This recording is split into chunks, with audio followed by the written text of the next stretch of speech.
Mening turmushim nihoyat yetlik. Men ishlab chiqargan bu sarmollalar to'nglatqining bir qismi. Bu to'nglatqi bitib chiqqandan keyin har xil oilalarga kirdi. Oilalarga kirgandan keyin meychi va sayko'ktat, go'sht to'lib turdi. Mening uyamdagilar o'xshash.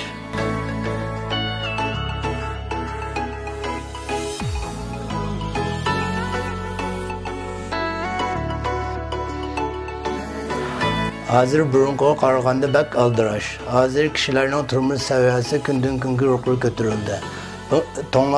To'nglatqiga bo'lgan ehtiyoji kundan kunga oshdi.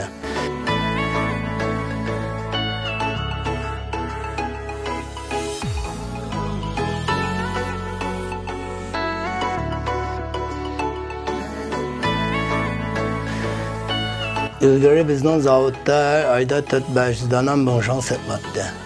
Hozir her ayda az deganda 9 dona bıngşang setladi. Her kuni digvar bor. Digvar ko'paygansa biz aldirash bo'lib ketamiz. Men bundaq aldirash o'tishni yaxshi ko'raman. Aldirash o'tganda turmushim ma'nilik o'tadi.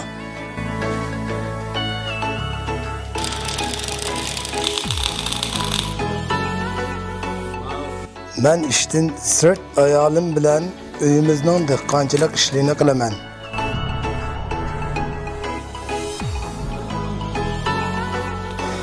İşten tushgandan keyin men ayolimga yordamlashib, kashlik tomoq tayyorlashib beraman.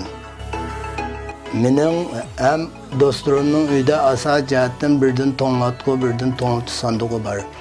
To'nglatqiga odatda yeydigan narsalarni soladi, to'nglatqi sandig'iga go'sht soladi.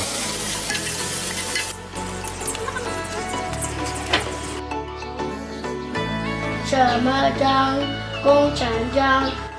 Balalar tabak pişti, tabak yegirik yenglar. Maşa, hazır maşa.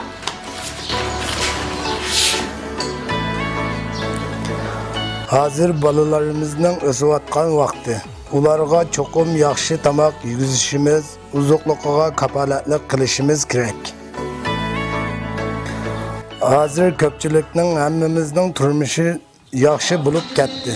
Haftaning oxiri qo'shnilar doim bizning uyga kelib mehmon bo'ladi. Ko'pchilik naqshi aytib, usul o'ynab, nihoyat xushal bo'lib ketamiz.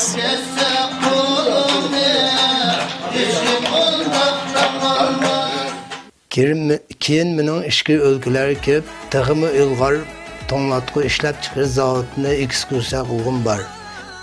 O'rganish ekskursiya qilish orqali kelgusida texmi aqliy iqtidorli temperatura tangshaydigan, texmi yangi saqlaydigan, texmi tok tijaydigan, muhit asaydigan to'nglatqi ishlab chiqqim bor.